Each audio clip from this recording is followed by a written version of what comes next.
Okay, so this is a video of how to do the fingerless gloves that I made for a friend. What's great is the pattern you do. It's not like you have to worry about which one's the right hand or the left hand because they easily flip, so it doesn't really matter. And as you can see, I'm going to show you. This is how long they were. They're about, let me see, from the top, oops. Yeah, get yourself one of these, it'll help. But from the top of it, which is where this is where the fingers come out, down to the bottom, that gives you an idea that it is about, if I can get it placed flat, about 10 inches long. You want to see that. So, and I didn't even know that. So I just decided to measure. It's about 10, let me see, lying it down, it's about 10 to 11 inches long. This end does curl up a little bit because of what I did. It was on purpose. But these fit me pretty well. So I wanted to share that I had a tape measure and I measured my wrist, which I got measured again to make sure I was right. So it fits pretty good on a wrist that's a size about a 6.5, and about my forearm here is about a 12. So that gives you an idea if you want to measure your wrist and about a little past the middle of your forearm. That's about 12, and they fit pretty good on me. I know I'm a plus size girl, but I figure that gives you an idea. And this is doing a very tight stitch, so I don't know any stitch that's tighter than this one, so chances are if it worked on my arms, it'll work on yours, obviously, because I'm probably bigger than most people out there. Now I had two different colors, as you can see. Let me use one again. So I had just 3 little rows of this other color, which I have some left. And yes, this is the yarn that if you go on my Facebook, you have seen me do a kid's hat, edging on a blanket with it, and now part of it for fingerless gloves, and I still have a little bit left. This skein was probably like that big. It was like $10.99 at Joann's. I think I got it on sale for $6.99. I wish I could remember how many feet. I want to say it was over like 800 yards or something like that. So I've got plenty of use out of it for the project. So the other thing you're going to need, which I'm trying to make sure I have everything here. Okay, you need obviously your yarn, 2 different colors if you choose to use 2 different colors, your hook, scissors if you're changing color and at the end, your row counter, and the thing I did forget to bring in was a crochet hook for the edging off. If you've seen a lot of my videos, you'll see that I use a crochet hook at the end, and I usually do chains in between. So if you see me do it for a circle loom, that's pretty much the same thing you're going to do for taking this off. So we're kind of working. First you need this size loom. This loom, you see, because I mentioned it earlier, but I forgot to measure it to see. I think it's the 12-inch one. It's a Nifty Knitter loom. So, okay, so if you're looking at it, it's about, maybe it's 10-inch. I guess I had it wrong. Alright, let's see. Yeah, it's about a 10-inch loom. And then I bought these clips. These purple things that you see attached to the back, they will pop off and be moved wherever you want them. But I found out, leaving them in these positions on my loom, it didn't have to be taken in or out. It worked perfectly for the whole way through, so I would not have to change them. So it's on the pink loom, and if you turn it around, I could have started it normally on this side, but I just wanted to use the clips. I felt like working in the middle. You probably could start on the end and work your way over if you had to, and then just find something here. But these clips, I believe, were at Joann Fabrics. I know they were under $10. You can probably find them online, and they are just called, I believe, like Loom clips. So I got them on the back, and if I turn around, you can see that I put it in this one. You count over, and you can see that I skipped a couple there, and it goes in the next hole. And then there's 1, 2, 3, 4, 5 holes that you can see before the next clip goes on. And that is perfect length for the whole project. Now, this is a numbers game. As I said earlier, I don't like numbers.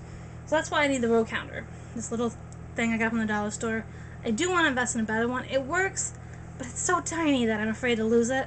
So I'm going to either configure something to make sure I don't lose this, or I'm going to try to get a little bigger one. But anyhow, I've got that.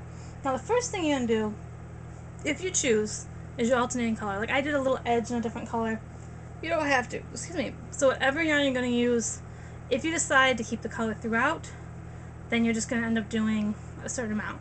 I alternated the color in order to have this little bit.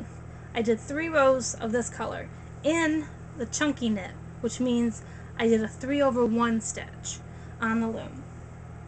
Then I switched over to this color, and I did 50 rows of a tight stitch with this. Then I turned around, and yes, I'm going to show you. I'm just laying out that it's a process. Then there's other steps, so we'll wait on those. But I also wanted to say that the prototype for this was 3 different tries. The first one I did on the small circular blue loom. It just came out too bulky for me. I didn't really like it. I have a picture, I think, on my Facebook page of the first one. It was okay. It looked better in the picture than it did on person. So the next one was a little shorter. Didn't really care for the stitch work, and I didn't like it ending, I think, about here. Again, I think I have a picture of that on there. So finally, yesterday or whatever, I got the prototype to use, but I found out that I did too much at the finger end, so I had to deduct some rows for that.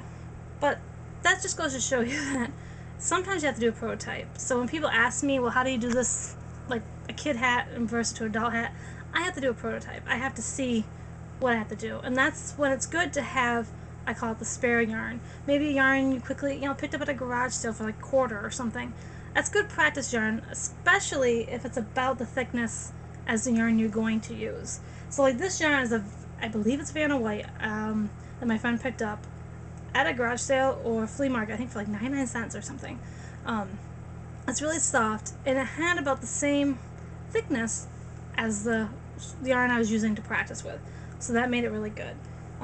So what you're going to do, if you decide to do, the alternating color, you're going to put it on your loom just like you normally do, and I have to find the end.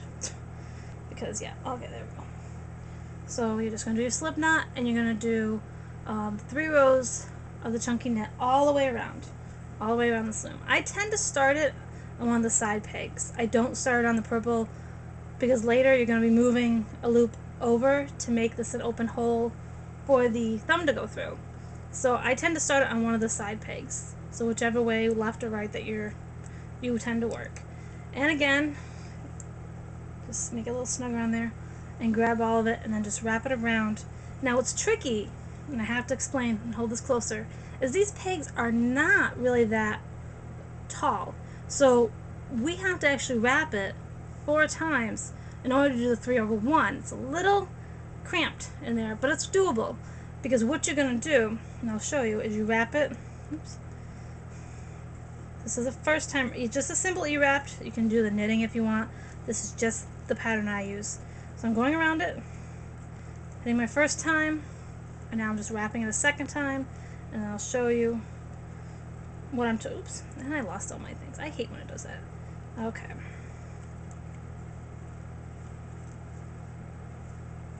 Okay, so there's well, that's not the best side to show, because that side has the extra strand.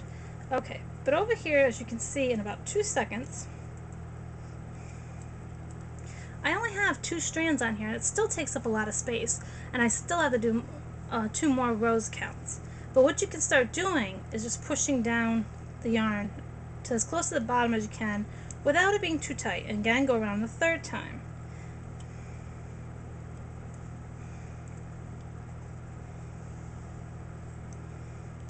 I will not be making the whole fingerless glove on here. I'm just going to be doing it in parts so that you can see each step, and then I'll tell you how many rows to do of that before you move on, just because it would take a while to show the whole thing. Okay, so we've got we got our 3 loops on there. Now what you're going to do, which I find the easiest, get your hook handy, and what you're going to do is, as you're getting ready to do the 4th one, just push them down, wrap it around, and then already take your 3 over the 1. 1, it helps secure that in place so that it won't fall off, and 2, it makes it a little easier. So you're just going to use your thumb to push that down, wrap it around, and knit over. Okay, let me show you one more time. You push these down so you have room as much as you can for your 4th row, and then you're just going to simply make sure I get them all. The bottom 3 loops.